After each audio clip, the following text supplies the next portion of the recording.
Good evening and welcome to the channel. Tonight we are going to talk about something that every government in Washington, Jerusalem, London, and Paris is watching very carefully, but that is not getting the attention it deserves in the mainstream news coverage of this war. Because while the world is focused on missile counts and death tolls and oil prices and which European country is deploying which aircraft carrier to the Mediterranean, something potentially more consequential than any of those developments is quietly taking shape inside what remains of the Iranian government. A new supreme leader is emerging, and the man who is positioning himself to take that position is not a moderate. He is not a reformer. He is not someone who will seek peace or compromise or a negotiated end to this conflict. He is Mojtaba Khamenei, the son of the man the United States and Israel just killed. He has the backing of the Irgc. He has spent years building influence inside the most powerful and most dangerous institution in Iran. And if he takes his father's position, the Islamic Republic does not become weaker or more willing to negotiate. It becomes more dangerous, more ideologically hardened, and more personally motivated to make the United States and Israel pay for what they did to his family.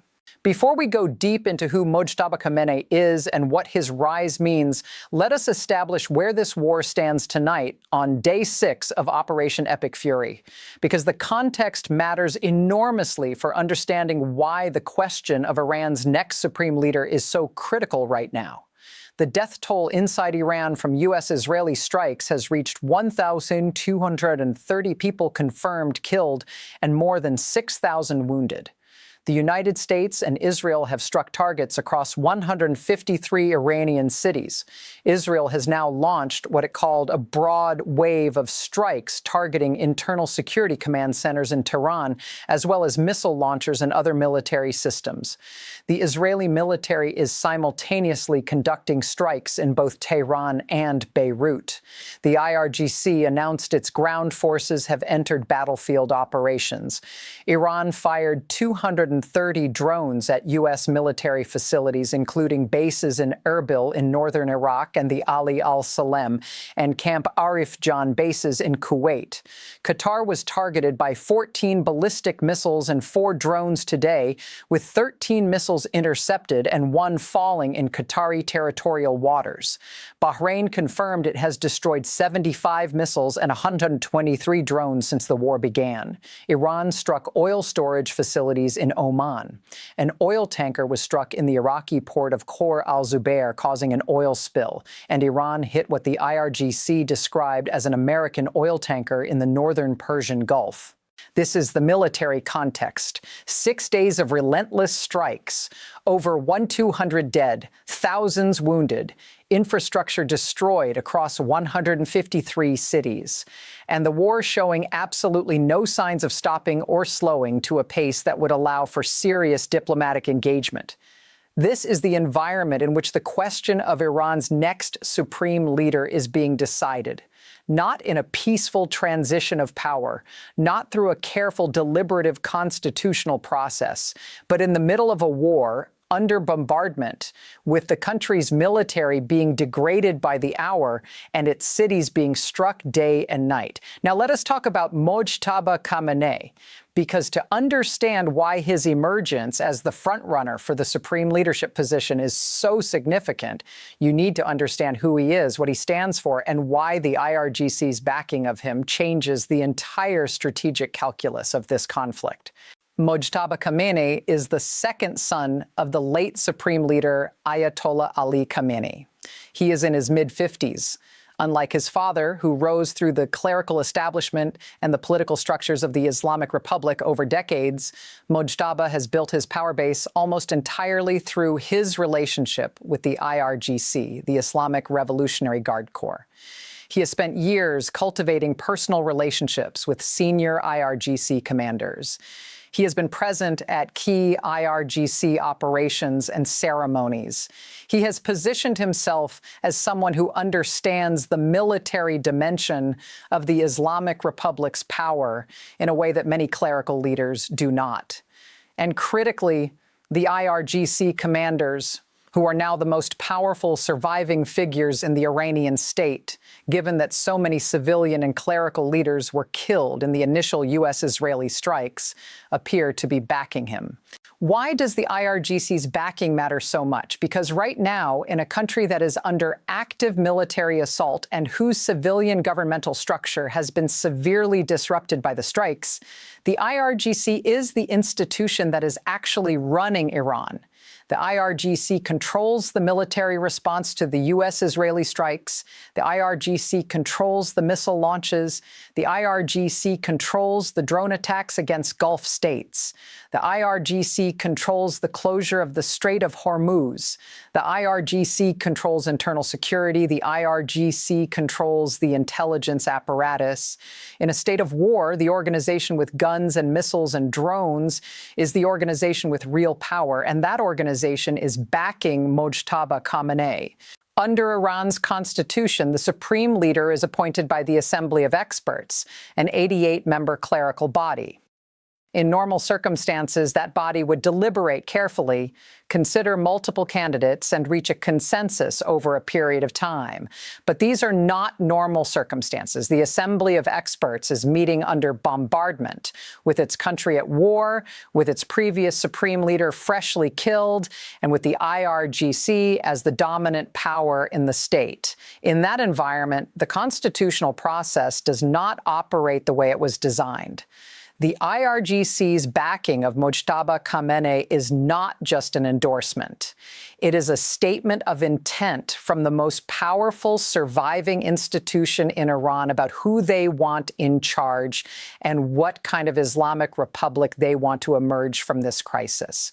And what kind of Islamic republic is that? Not a more moderate one, not a more pragmatic one, not one that is more open to a negotiated settlement with the United States. Mojtaba Khamenei is an ideological hardliner who has been formed entirely within the worldview of the Islamic Republic. His father was killed by the United States and Israel. His family compound was destroyed in the opening strikes of Operation Epic Fury. He has every personal motivation, in addition to his ideological convictions, to ensure that this war continues until Iran has exacted a price from those responsible. A supreme leader who comes to power as the son of a man killed by American and Israeli bombs is not going to be the leader who picks up the phone and calls Washington to negotiate a ceasefire. He is going to be the leader who doubles down on every asymmetric capability Iran possesses, and who frames this entire conflict as a sacred obligation to avenge his father and defend the Islamic Republic against what he will call a genocidal aggression. Let us talk about what the IRGC backing of Mojtaba actually means for the military conduct of this war, because this is where the practical consequences of his rise become most clear and most alarming. The IRGC is not just a military organization. It is a state within a state. It controls vast economic interests across Iran, including construction companies, energy infrastructure, telecommunications networks, and financial institutions. It has its own intelligence service, separate from the Ministry of Intelligence. It runs the Quds Force, which is the external operations wing responsible for managing Iran's network of proxy militias across the region, including what remains of Hezbollah, various Iraqi Shia militias, the Houthis in Yemen, and other aligned groups. And it has demonstrated over decades that it is willing to use every tool at its disposal: conventional military force, terrorism, cyber operations, economic leverage, proxy warfare, and assassination to advance Iran's interests and defend the Islamic Republic from its enemies. If Mojtaba Khamenei takes the supreme leadership with IRGC backing, the already blurred line between the clerical leadership and the military command of Iran effectively disappears. The supreme leader would be a man whose power base is entirely within the IRGC, whose worldview is shaped by the IRGC's operational culture, and who has no significant constituency outside the IRGC that he needs to manage or balance. That is a concentration of ideological and military power in a single institution and a single individual that makes Iran not just more dangerous in the short term during this war, but potentially more dangerous in the long term in whatever period follows this conflict. Now let us talk about the broader picture of who has been confirmed killed in the Iranian leadership since Operation Epic Fury began. Because understanding the scale of the decapitation of Iran's command structure is essential for understanding both why the IRGC has become so dominant and why the succession question is being decided so quickly. Confirmed killed include Supreme Leader Ali Khamenei himself, whose compound was targeted in the opening wave of strikes.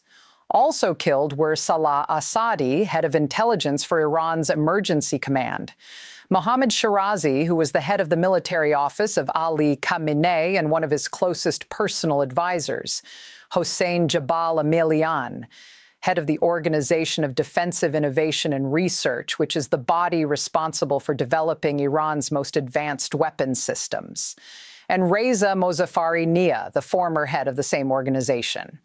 These are not peripheral figures. These are the people who built and ran Iran's nuclear and missile programs. Their deaths represent an enormous blow to the institutional knowledge and technical capacity of Iran's weapons development infrastructure.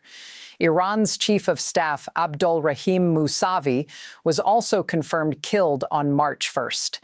Khamenei's wife, Mansoura Khojaste Bagherzadeh, was also confirmed to have died of injuries sustained in the opening strike. 40 Iranian officials were killed in the first wave of strikes alone, according to CBS News intelligence sources. The depth of the decapitation is extraordinary. The United States and Israel did not just kill the supreme leader, they systematically eliminated the senior layer of Iran's military, intelligence, and weapons development leadership in a coordinated operation that clearly involved years of intelligence preparation. And yet, Iran is still fighting. The IRGC is still operational. Missiles are still being fired. Drones are still being launched. The Strait of Hormuz is still closed, and a new leadership is already emerging to fill the vacuum. This tells you something fundamental about the resilience of the IRGC as an institution. Unlike the civilian and clerical leadership, which was concentrated in specific compounds and buildings that could be targeted in a decapitation strike, the IRGC is a distributed organization with multiple layers of command, pre-delegated authority structures, and standing operational orders that allow it to continue fighting even when its top leadership is disrupted. The IRGC was built precisely to survive this kind of strike. It was designed with the assumption that Iran's enemies would try to decapitate it, and that design is proving effective right now in real time. Iran's foreign ministry stated today that the military has lost control over several units that are now operating according to old general instructions rather than active command. This is an extraordinary admission. Iran is essentially acknowledging that some of its military units are now operating autonomously, following pre-existing orders rather than receiving real-time guidance from a functioning command chain. In a war this complex and this widespread, autonomous military units operating on preset instructions without active command oversight is an extraordinarily dangerous situation. Those units could take actions that the political leadership, even if it wanted to de-escalate, would be unable to stop. That is the kind of situation where accidents happen, where miscalculations happen, where the gap between what the surviving Iranian leadership wants and what its military forces actually do becomes dangerously wide. Let us now talk about what the international response to the possibility of Mojtaba Khamenei becoming supreme leader looks like. Because Washington, Jerusalem, London, and every other capital that has a stake in how this conflict ends is now gaming out scenarios based on who ends up in charge of Iran when the bombing stops. The scenario that most alarms Western planners is the one that appears most likely right now. Mojtaba Khamenei takes the supreme leadership with IRGC backing. The Islamic Republic does not collapse. It does not negotiate. It restructures around a more militarized, more ideologically rigid leadership that is personally invested in continuing the conflict, and that has the full institutional backing of the most powerful military organization in Iranian history. In that scenario, even if Operation Epic Fury achieves all of its stated military objectives, destroying Iran's nuclear program, degrading its missile industry, eliminating its senior leadership, the political outcome is not a more peaceful Iran. It is a more angry, more determined, and more dangerous Iran led by the son of the man the United States killed. The counter scenario, the one that Washington and Jerusalem are clearly hoping for, is that the combination of military pressure, economic devastation, and leadership vacuum triggers a broader collapse of the Islamic Republic and a popular uprising that brings a completely different kind of government to power in Tehran. Reza Pahlavi has been calling for exactly this. He has urged Iranians to take to the streets. He has called on Irgc members to defect and side with the people. And there are reports from inside Iran of celebrations when Khamenei's death was confirmed, of monuments being toppled, of the pre-revolutionary flag being waved in cities across the country. But here is the hard truth that neither Washington nor Jerusalem is willing to say publicly. Even if the Islamic Republic does eventually collapse under the combined weight of military strikes, economic devastation, and internal popular pressure, what comes next is not certain. Revolution is not regime change. Chaos is not democracy. And a power vacuum in a country of 90 million people that possesses what remains of a nuclear program, a massive military, and a geographic position that controls the Strait of Hormuz is not a problem that solves itself. The man who may be about to become the next supreme leader of Iran watched his father get killed by American bombs. He has the backing of the most powerful surviving military institution in the country. He is an ideological hardliner with no significant constituency outside the Irgc. And he is making his move for power while the bombs are still falling and the missiles are still flying. Whatever this war was supposed to achieve, a more stable, more peaceful, more manageable Iran, what it appears to be producing in the Iranian leadership is the opposite. And that is the story that every person watching this video needs to understand clearly as we enter what Trump keeps calling the big wave. We will be here every single evening as this historic conflict continues to develop. Subscribe and turn on notifications now because every day of this war brings developments that matter enormously for the future of the entire region and the world. Now we want to hear from you. A. If Mojtaba Khamenei becomes Iran's next supreme leader with full Irgc backing, do you believe Operation Epic Fury has actually made Iran more dangerous rather than less dangerous? And do you think Washington fully thought through the question of what comes after Khamenei before launching this war? B. Iran's foreign ministry admitted today that some military units are now operating on autonomous old instructions without active command oversight. Given that these units include forces with access to missiles, drones, and potentially other weapons, how worried should the world be about an Iranian military unit taking an action that even the surviving Iranian leadership did not authorize and cannot stop? C. With the Irgc now effectively the dominant power in Iran, backing a candidate for supreme leader who is personally motivated by his father's killing and ideologically committed to the Islamic Republic's survival, do you think there is any realistic diplomatic path to ending this war in the 4 to 5 weeks Trump originally projected? Or are we looking at a conflict that has no clear end in sight? Drop your answer in the comments right now. We read every single one.